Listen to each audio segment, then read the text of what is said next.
नमस्कार प्यारे बच्चों, एक बार फिर से आपका स्वागत है हमारे अपने YouTube चैनल डीके क्लासेस में। पिछली क्लास में हमने पढ़ा था रासायनिक अभिक्रियाओं को संतुलित कैसे किया जाता है।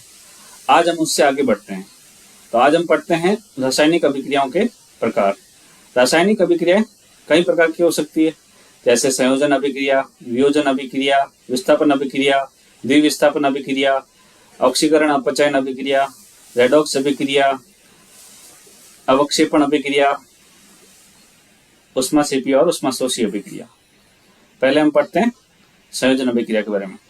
संयोजन अभिक्रिया ऐसी अभिक्रिया होती है जिसमें दो या दो से अधिक अभिकारक अभिक्रिया करके एकल उत्पाद बनाते हैं। जैसे हमारे पास में है ए और बी, जब अभिक्रिया करेंगे तो ए बी बनाएंगे। उदाहरण के लिए हमारे पास मैग्नीशियम है, मैग्नीशियम ऑक्सीजन से अभिक्रिया करता है और मैग्नीशियम ऑक्साइड बनाता है। इसी प्रकार हमारे पास कार्बन है जो ऑक्सीजन से अभिक्रिया करके कार्बन डाइऑक्साइड बनाता है। इसी प्रकार हमारे पास हाइड्रोजन है जो ऑक्सीजन से अभिक्रिया करके जल बनाती है, और फेरस है जो सल्फर से अभिक्रिया करके फेरस सल्फाइड बनाता है।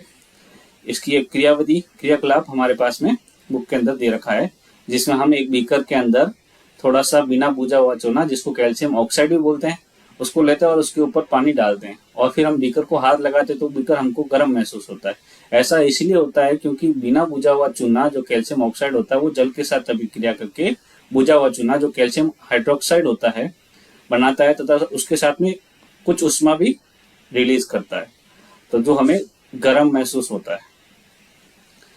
अगली अभिक्रिया हमारे पास वियोजन या अपघटन अभिक्रिया। वियोजन और अपघटन अभिक्रिया में हम किसी भी अभिकारक को जब ऊर्जा देते हैं तो वह अपघटित हो जाती है और दो या दो से अधिक उत्पाद बनाती है। उदाहरण के लिए ए बी हमारे पास एक अभिकारक हो गया और इसको जब हम ऊर्जा देते हैं तो ये और ए और बी में टूट जाता है। जैसे किसी भी पदार्थ को हम तीन प्रकार से ऊर्जा दे सकते हैं। अब तीन प्रकार कौन कौन से होते हैं? पहला प्रकार उष्मा, दूसरा प्रकार विद्युत, तीसरा प्रकार हमारे पास में होता है प्रकाश। जब हम उष्मा को ऊर्जा के रूप में देते हैं तो उसको बोलते हैं उष्मीय अपघटन। उष्मीय अपघटन के उदाहरण कुछ इस प्रकार है, जैसे फेरस सल्फेट का क्रिस्टल होता है। फेरस सल्फेट क्रिस्टल को जब हम गर्म करते हैं तो वो उसका हरा रंग श्वेत रंग में परिवर्तित होता है। ऐसा इसलिए होता है क्योंकि इसके साथ जो क्रिस्टलीय जल जुड़ा हुआ होता है वो अलग हो जाता है। मतलब जो क्रिस्टलीय जल जो होता है ये 7H2 लगाएं डॉट के बाद में, ये क्रिस्टलीय जल कहलाता है। और जब हम इसको गर्म करते हैं तो ये पूरा अलग होकर फेरस सल्फेट बनाता है, जिसको हम निर्जलीय फेरस सल्फेट बोलते हैं, और वो श्वेत रंग का होता है। इसको फर्दर गर्म किया जाता है तो वह फेरिक ऑक्साइड बनाता है। इसके साथ में सल्फर डाइऑक्साइड और सल्फर ट्राइऑक्साइड बनाती है, जिनकी जो गंध होती है वो अरुचिकर होती है। इसका एक क्रियाकलाप दे रखा हमारे पास में, जिसमें हम क्या करते हैं, 2 ग्राम फेरस सल्फेट लेते हैं और उसको फेरस सल्फेट क्रिस्टल लेते हैं और उसको गर्म करते हैं। तो उसके अंदर से पहले तो वो क्या बनेगा, श्वेत रंग का निर्जलीय फेरस सल्फेट बन जाएगा, और फिर उसके अंदर से सल्फर डाइऑक्साइड और सल्फर ट्राइऑक्साइड गैस निकल स्टार्ट हो जाती है, जिसको हम अपनी नाक की तरफ मोड़ते हैं तो अपने को अरुचिकर लगती है। ठीक है, इसकी अभिक्रिया इस प्रकार है। फिर हमारे पास में आता है विद्युत अपघटन। जब हम ऊर्जा को विद्युत के रूप में देते हैं तो उसको बोलते हैं विद्युत अपघटन। इसके उदाहरण जैसे H2O को अपन विद्युत अपघटन कराएंगे। विद्युत अपघटन को इंग्लिश में इलेक्ट्रोलाइसिस बोलते हैं, इसीलिए यहाँ पे इलेक्ट्रोलाइसिस लिखा है। जब भी जल का विद्युत अपघटन कराएंगे तो उसमें हाइड्रोजन गैस कैथोड पर प्राप्त होगी और ऑक्सीजन गैस एनोड पर प्राप्त होगी। जो हमारा कैथोड होता है वो नेगेटिव होता है, इसलिए वहां पे हाइड्रोजन गैस प्राप्त होती है, क्योंकि हाइड्रोजन हमेशा क्या होता है, पॉजिटिव होता है, और ऑक्सीजन नेगेटिव होने के कारण वो एनोड पर प्राप्त होती है। इसी प्रकार NaCl का इलेक्ट्रोलाइसिस करते हैं तो हमारे पास सोडियम कैथोड पर प्राप्त होता है और क्लोरीन गैस एनोड पर प्राप्त होती है। इसका क्रियाकलाप हमारे 1.7 दे रखा है। इसमें हम एक मग लेंगे और उसमें पानी भरेंगे, फिर क्या करेंगे, 2 इलेक्ट्रोड लेंगे, उसके ऊपर टेस्ट ट्यूब लगाएंगे, परगनली लगाएंगे, और फिर उसको बैटरी से कनेक्ट करके उसके अंदर विद्युत धारा प्रवाहित करेंगे। जब हम विद्युत धारा प्रवाहित करेंगे क्या होगा, जल का विद्युत अपघटन होगा, और जल का विद्युत अपघटन होने पर 2 गैसें बनेगी।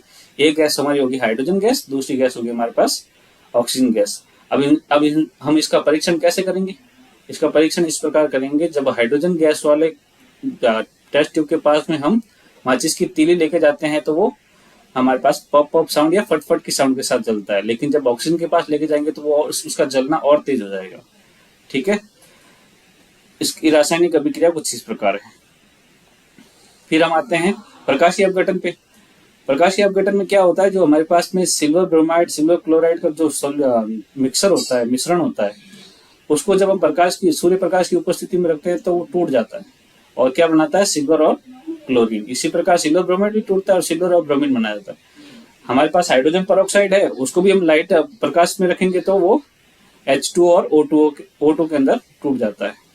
इसकी एक क्रियाकलाप हमारे किताब के अंदर दे रखा है, जिसमें हमने सूर्य प्रकाश में सिल्वर क्लोराइड को चाइना डिश के अंदर रखा है।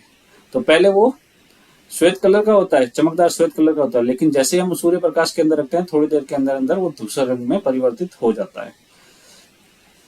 ठीक है, अब आगे बढ़ते हैं। हमारे पास विस्थापन अभिक्रिया आती है।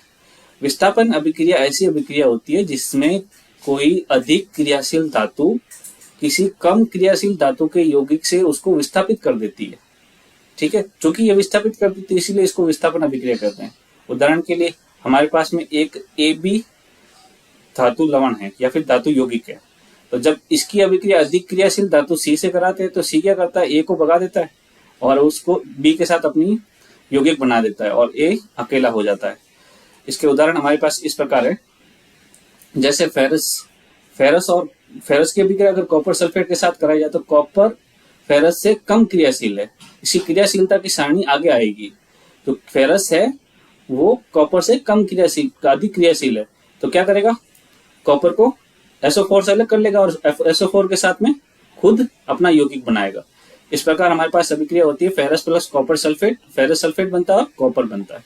इसी प्रकार जिंक भी कॉपर से अधिक क्रियाशील होता है और वो सल्फेट के साथ अभिक्रिया करके जिंक सल्फेट बनाता है और कॉपर अलग हो जाता है। इसी प्रकार कॉपर है वो सिल्वर से ज्यादा क्रियाशील होता है। अब यहाँ पे सिल्वर नाइट्रेट जो विलयन दे रखा है, तो जब उसको हम कॉपर के साथ अभिक्रिया करते हैं तो कॉपर नाइट्रेट बनता है और सिल्वर पूरी तरह से अलग हो जाता है। इसका क्रियाकलाप हमारे पास में इस प्रकार है। इसमें हम क्या करते हैं, दो लोहे की कीलें लेते हैं और लोहे की कीलों को अच्छे से साफ करके फिर उसको हम कॉपर सल्फेट के विलयन में डालते हैं।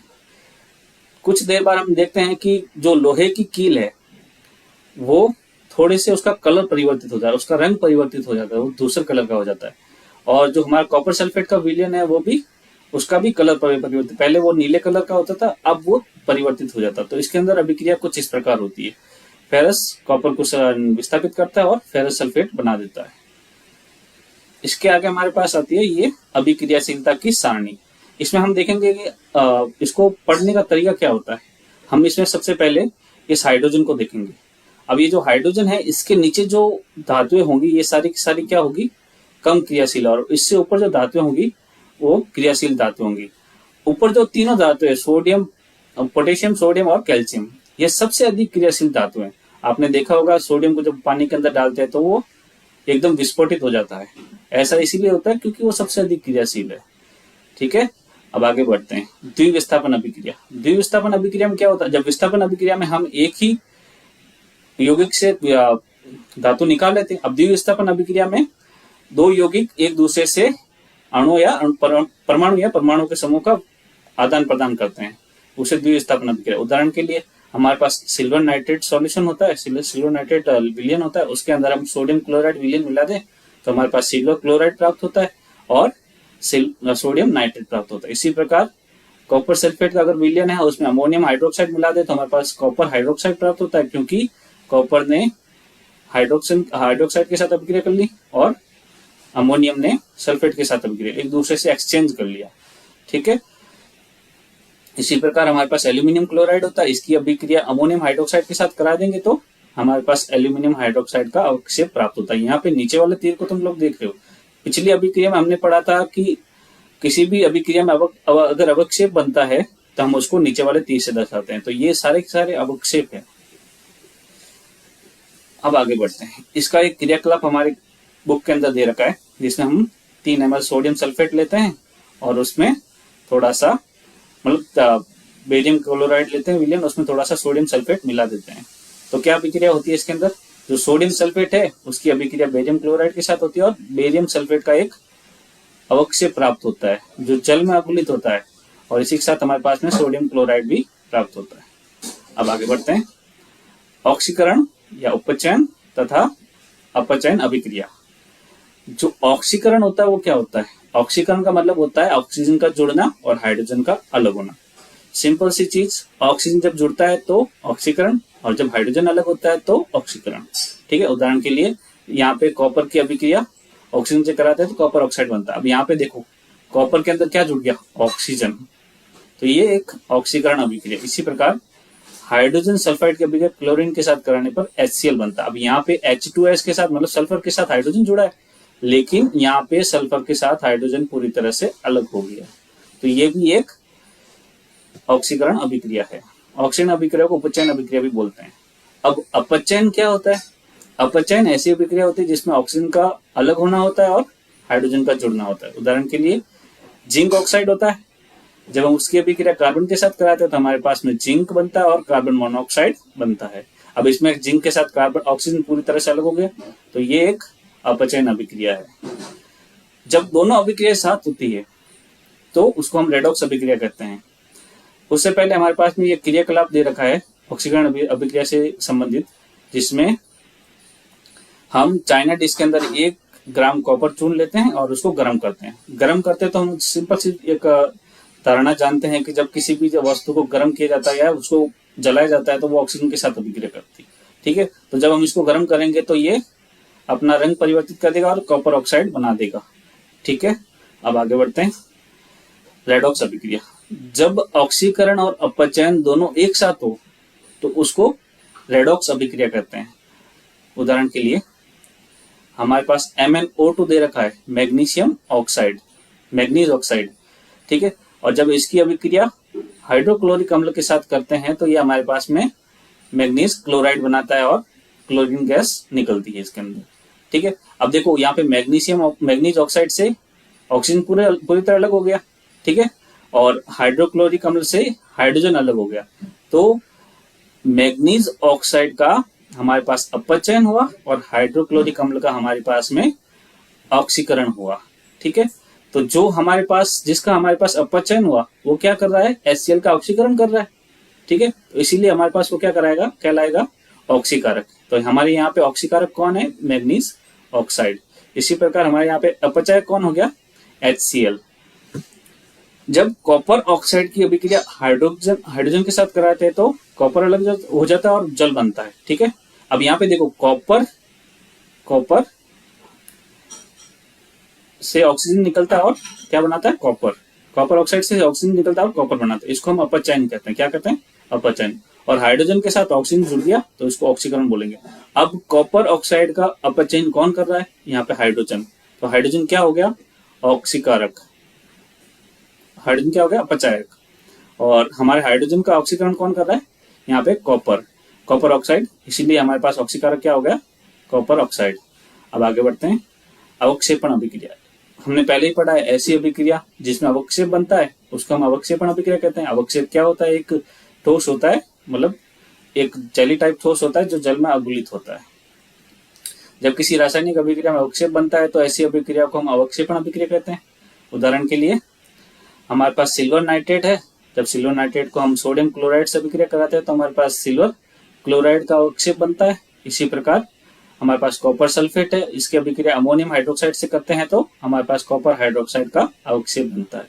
इसी प्रकार एल्यूमिनियम क्लोराइड है और इसकी अभिक्रिया अमोनियम हाइड्रोक्साइड से करने पर हमारे पास एल्यूमिनियम हाइड्रोक्साइड का अवक्षेप बनता है। आगे आते हैं ऊष्माक्षेपी और ऊष्माशोषी अभिक्रिया के अंदर। अब देखो, ऐसी अभिक्रिया जिसके दौरान ऊष्मा का अवशोषण होता है, जिसको हमको हीट देनी पड़ती है, ऊर्जा देनी पड़ती है, ऊष्मा देनी पड़ती है, उन अभिक्रियाओं को हम कहते हैं ऊष्माशोषी अभिक्रिया। जैसे हम नाइट्रोजन को ऑक्सीजन के साथ अभिक्रिया कराते हैं तो ऊष्मा हमको देनी पड़ती है, तो इसके लिए इसको हम कहते हैं ऊष्माशोषी अभिक्रिया। इसी प्रकार जब किसी अभिक्रिया में ऊष्मा उत्पन्न होती है, ठीक है, या उत्सर्जित होती है, उसको हम ऊष्माक्षेपी अभिक्रिया कहते हैं। उदाहरण के लिए जब हम कार्बन और ऑक्सीजन को जलाते हैं तो ऑक्सीजन से अभिक्रिया करता है और हमें ऊष्मा देता है।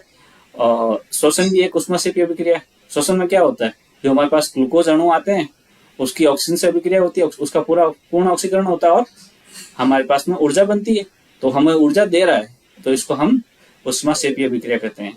इसी प्रकार जब साग सब्जियां विघटित होकर कंपोस्ट बनाती है, खाद होता है ना कंपोस्ट, उसको बनाती है तो उसको ऊष्माक्षेपी अभिक्रिया भी कहते हैं। ठीक है, अब आगे आते हैं। हमारे पास अगला टॉपिक है संसारण। आप लोगों ने देखा होगा कई जगह जैसे खुले में लोहे की वस्तुएं पड़ी होती है तो उन पर भूरे भूरे रंग की एक परत चढ़ जाती है, ठीक है, तो उनको जंग लगना बोलते हैं। ऐसा करने पर क्या होता है, हमारा जो लोहा है वो खराब हो जाता है। तो संक्षारण वही है। संक्षारण क्या है, जब कोई धातु वायु नमी अम्ल और क्षार के आदि के संपर्क में आती है तो उनसे अभिक्रिया करती है और क्या बनाती है, ऑक्साइड्स, हाइड्रोक्साइड्स, कार्बोनेट्स, सल्फाइड्स आदि। ये हमारे लिए उपयोगी नहीं होते, तो इन यौगिकों बनाने की अभिक्रिया को हम संक्षारण कहते हैं।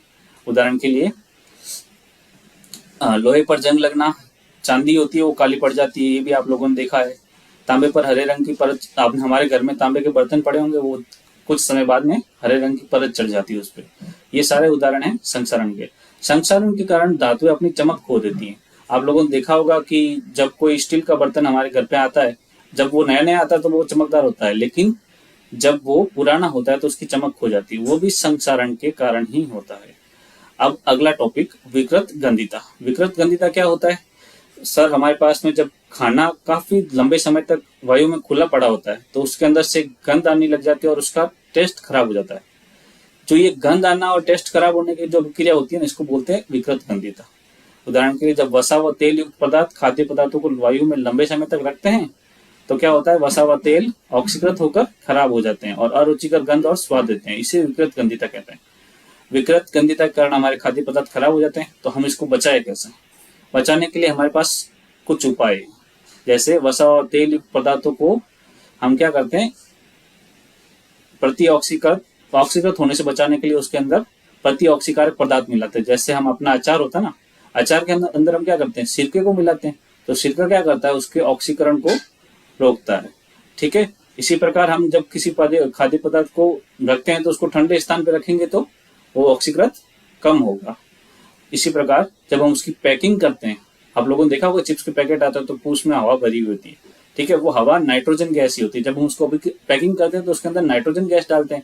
इससे क्या होता है, नाइट्रोजन गैस हमारी निष्क्रिय गैस होती है और वो अभिक्रिया नहीं करती, ठीक है ना, इससे वो ऑक्सीकृत नहीं होगा। अगला है हमारे पास में प्रकाश से दूर रखना। हम इसको अंधेरे में रखेंगे तो भी वो कम खराब होगा, ठीक है। इस प्रकार हमारा ये पहला चैप्टर पूरा होता है। अगर आपको अच्छा लगा तो वीडियो जरूर लाइक कीजिएगा और उसको सब्सक्राइब कीजिएगा।